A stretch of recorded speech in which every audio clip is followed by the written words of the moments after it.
हमारी किसी से कोई बातचीत नहीं हुई है, लेकिन हम हाजीपुर से चुनाव लड़ेंगे। हम तीनों सांसद जहाँ से हम लोग सांसद रहे हैं वहाँ से हम चुनाव लड़ेंगे। हमारी पार्टी का फैसला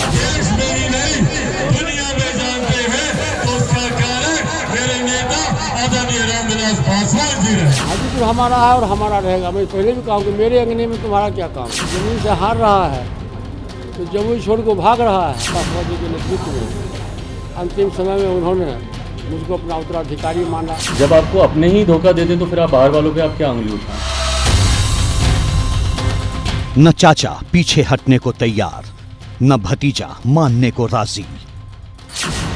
विरासत की जंग, किसके हाथ लगेगी बाजी? किसने होटल किया है? आपके भतीजे की पार्टी। हमारे भतीजा क्यों कहते हैं जी?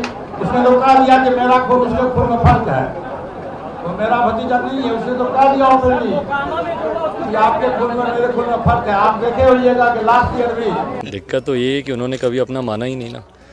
अपना मुझे वो मानते तो शायद मुझे इन परिस्थितियों में वो नहीं ढकेलते। पर बहरहाल उनके कहने से चीज़ें नहीं होंगी। खून तो उन्हीं का ही हूँ। या तो वो कहें कि वो मेरे पिता के भाई नहीं है, भाई वही परिस्थिति बन सकती है कि मैं उनका भतीजा नहीं होऊंगा।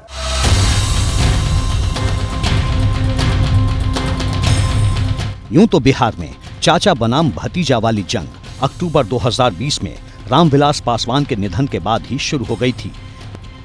नतीजा, रामविलास पासवान की लोक जनशक्ति पार्टी दो हिस्सों में टूट गई।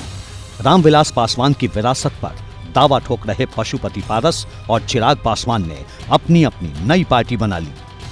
पशुपति पारस ने अपनी पार्टी के नाम के आगे राष्ट्रीय शब्द जोड़कर राष्ट्रीय लोक जनशक्ति पार्टी बनाई, तो चिराग पासवान ने अपनी पार्टी का नाम लोक जनशक्ति पार्टी रामविलास रखा।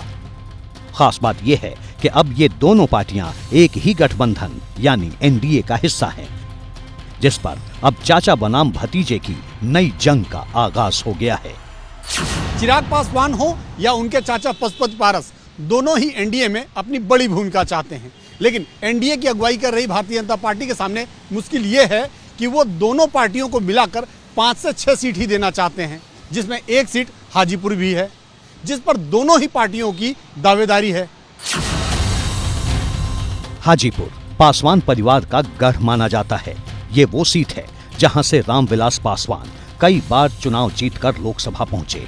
लेकिन पिछले चुनाव में रामविलास पासवान ने अपने छोटे भाई पशुपति पारस को हाजीपुर सीट से उम्मीदवार बनाया था, जो मौजूदा वक्त में हाजीपुर से सांसद भी हैं। और अब पशुपति पारस इस सीट को लेकर किसी भी समझौते के मूड में नहीं है, जबकि इस सीट पर चिराग पासवान भी पूरी मजबूती से अपनी दावेदारी ठोक रहे हैं। पासवान जी का आशीर्वाद हम पर है। मैं उनका ओरिजिनल उत्तराधिकारी हूँ और मैं हाजीपुर से लड़ूंगा। चिराग पासवान का भी दावा है पारस जी।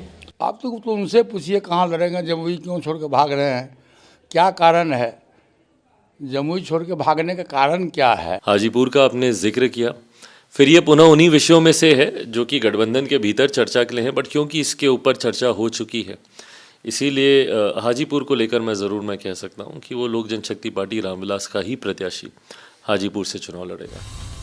अब सवाल है कि चिराग पासवान और पशुपति पारस हाजीपुर सीट छोड़ने को तैयार क्यों नहीं हैं?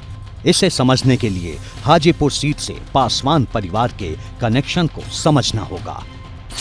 1977 में पहली बार रामविलास पासवान हाजीपुर सीट से लोकसभा चुनाव लड़े थे। तब जनता पार्टी के टिकट पर रामविलास पासवान हाजीपुर से चुनाव जीते थे।